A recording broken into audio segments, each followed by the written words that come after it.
सिद्धि की शादी के बाद वो ससुराल चली जाती है। पीछे रह जाती है भाभी रानी। सिद्धि के ससुराल जाते ही भाभी कहती है, अरे वाह जी वाह, सारे कपड़े मेरे। हाय रे पैंट, अरे वाह वाह, मजा आ जाएगा। अरे ये सिद्धि की अलमारी के सामने खड़े होकर क्या बड़बड़ा रही है? जाकर देख मेहमानों को विदाई की मिठाई मिली कि नहीं। अब हाँ माँ जी, क्यों नहीं, लेकिन पहले कपड़े तो बदल लूं। अब रानी आ जाती है सिद्धि के उन कपड़ों में जो वो ससुराल जाने से पहले घर छोड़ जाती है। अरे रानी, कुछ दिन रुक जाती। अरे ये तो सिद्धि बिटिया को मैंने ही दिया था, बड़ा ही फबता था उस पर, तुझ पर तो कुछ खास नहीं लग रहा। अब वो ना मेरे सारे कपड़े गीले थे तो सोचा पहन लूं। वैसे भी सिद्धि को कौन सा दिन पुराने आउटडेटेड कपड़ों को पहनना है।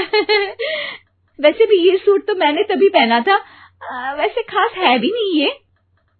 हाँ ठीक है, लेकिन ना मेरी सिद्धि पर तो जमता था। सारे मेहमान चले जाते हैं और सिद्धि ससुराल से मायके पहली बार आती है। अपना घर, अपना कमरा, अपनी अलमारी। ये बोलकर जैसे ही सिद्धि अलमारी खोलती है तो सामने उसके कपड़ों की जगह कुछ और ही रखा होता है। माँ, जरा कमरे में तो आना। सास और रानी वहां पहुंच जाते हैं। रानी ने पहनी होती है सिद्धि की जींस और टी शर्ट। अरे भाभी, ये क्या? ये तो मेरी बड़ी ही महंगी टी शर्ट है, इसे आपने घर में क्यों पहनी है? अरे बहुत मिलती है दीदी ये चौक की मार्केट में, 150 में। ओ भाभी प्लीज, ये एरोपोस्टल है, 2000 की एक टी शर्ट। ओहो, 2000 में तो दीदी 4 साड़ी आ जाए। अब क्या बोलूं? भाभी, ये मेरी अलमारी में छोटू के कपड़े, तो मेरे कपड़े कहाँ हैं? मेरी अलमारी में? अब दीदी आपको कौन से पुराने कपड़े पहनने थे?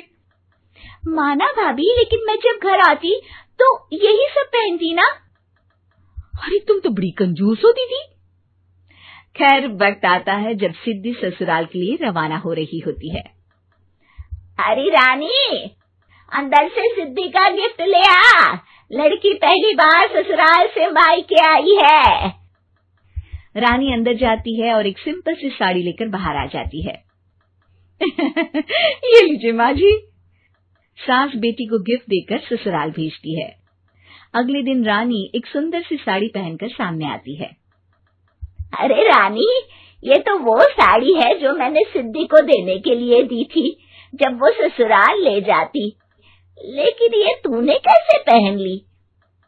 अरे माँ जी, ये साड़ी तो मुझे बहुत पहले से ही पसंद थी, लेकिन चिंता ना करिए, मैंने सिद्धि के लिए भी अच्छी सी साड़ी दी है। हाँ। तभी सिद्धि का फोन आता है।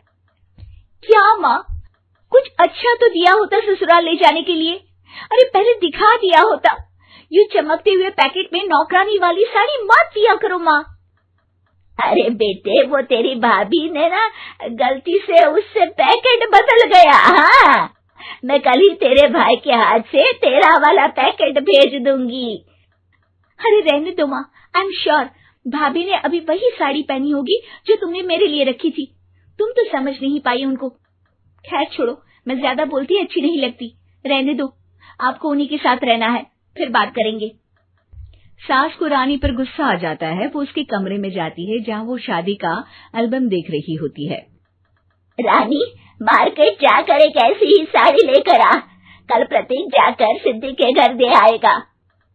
अरे क्यों माँ जी, कितनी साड़ी देनी है दीदी को? यहाँ कोई सेल लगी है क्या? अरे चुप कर, मेरे बेटी के हिस्से की साड़ी खुद पहन ली, अब ज्यादा ज्ञान बांट रही है। एक दिन सिद्धि का फोन आता है। माँ, मेरी सास ने आप सबको खाने पर बुलाया है। सारे लोग सिद्धि के ससुराल पहुँचते हैं। खाना खाकर वो लोग निकल रहे होते हैं कि सिद्धि की सास सभी को गिफ्ट देती है। अरे बहन जी, बेटी के घर का खाना खा लिया, यही बहुत है जो आप ऊपर से गिफ्ट भी दे रही है। अरे बहन जी, आप भी कहाँ इन बातों पर विश्वास कर रही हैं। सास सभी को गिफ्ट देती है, लेकिन रानी को जो साड़ी देती है वो अजीब सी हरे रंग की लाल रंग के बड़ी छाप वाली होती है। अरे छी, ये कौन पहनेगा? सासू माँ को तो जरी वाली इतनी सुंदर, और मेरे लिए ये नौकरानी वाली। अरे भाभी, दरअसल मैं जब भी घर आती थी आप वापसी में ऐसी ही साड़ी देती थी ना, तो माँ ने सोचा कि आपको आपकी पसंद की ही साड़ी क्यों ना दी जाए। बेचारी रानी, बोलती भी तो क्या। सिद्धि और सास रानी का चेहरा देखकर हंसने लगती है, तो रानी समझ जाती है कि अपने ही बिछाए जाल में वो फंस चुकी है।